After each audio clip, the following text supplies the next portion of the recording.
그동안 매출에 큰 타격을 입은 소상공인들은 추석을 앞두고 어제부터 재난지원금을 신청해 받고 있는데요.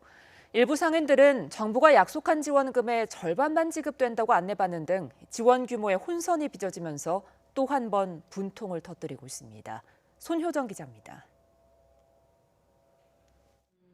12년 동안 서울 성동구에서 태권도장을 운영해온 A씨.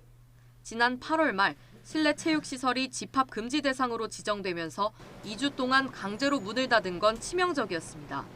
조그마한 도장에도 6타임 이상을 바글바글 했는데 지금 집합금지 돼가지고 이 시간이면 아이들이 나와서 해야 되는데 출석부 보면 한 25명, 30명 정도밖에 안 나와요. 절망적인 상황에서 추석 전 정부가 소상공인에게 재난지원금을 지원한다는 소식은 가뭄의 단비와 같았습니다. 계획을 짰죠. 임대료나 사모님 월급이나 기타 이제 여기 태권도장 운영에 대한 그 사용료를 하기 위해서 계획을 다 짜고 있었는데 그것만 속도가 기다리고 있었는데. 그런데 서둘러 구청에 실내체육시설 업소 자료를 제출한 뒤 돌아온 답변은 영업 금지 대상 지원금 200만 원이 아니라 절반인 100만 원만 지급된다는 안내였습니다. 후배들한테 물어보니까 100만 원밖에 지원이 안 된다 이번에 행정적인 시스템 오류로. 그래서 너무 황당하다. 소상공인에게 지급되는 재난지원금은 집합금지, 영업제한 대상인 특별피해 업종과 일반 업종으로 나누어 차등 지급됩니다.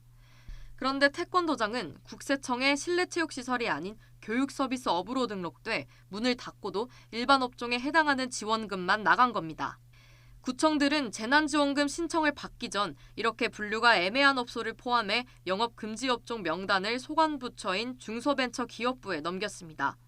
하지만 추석 전 서둘러 지급하려다 보니 관련 업소 명단이 모두 제대로 분류되지 못한 채 재난지원금 신청을 받기 시작한 겁니다. 문제는 담당 구청들도 이런 사실을 제대로 알지 못했다는 점입니다. 항의하는 업주들에게 신청을 아예 취소하거나 신청하지 말라는 등 엉뚱한 안내가 반복되기도 했습니다. 문의가 많이 들어와서 저희도 물었는데 취소하고 다시 200만 원으로 재신청할 수 있게끔 어제까지는 안내를 받았던 거고 100만 원 차액을 지급하겠다. 이런 내용이 홈페이지 첨부 파일에만 표시돼 눈에 잘 띄지 않는 데다 대표 문의 전화마저 계속 목통인 상황. 고객이 통화 중입니다. 다음에 다시 걸어주시기 바랍니다. 지금 전혀 안 돼요. 연락 아무것도 안 돼요. Q&A 해가지고 PDF 파일 정도만 열어가지고 이제 보는 거 정도인데 사람들이 노인네들하고 그걸 보기가 힘들 거고요.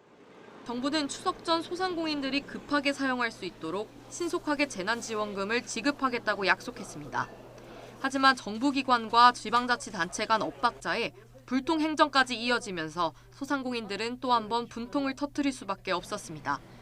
YTN 손효정입니다.